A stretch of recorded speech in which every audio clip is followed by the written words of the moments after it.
ल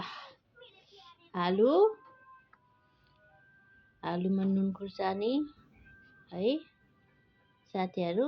डाइटिङ गरेको हो के म चाहिँ आलु खाएर के। अब के गर्नु, अब अरू खायो भने त फेरि दुब्लो भएर पातलो भइहाल्छ। आलु खाएर डाइटिङ गर्नुपर्ने। खाएला साथीहरू। कस्तो मिठो।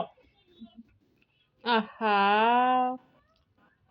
तपाईँहरू पनि आलु खाएर डाइटिङ गर्नुहोस्। म त आलु खाएर डाइटिङ गर्छु। आलु खायो भने डाइटिङ हुन्छ, यस्तो मोटी पनि हुँदैन।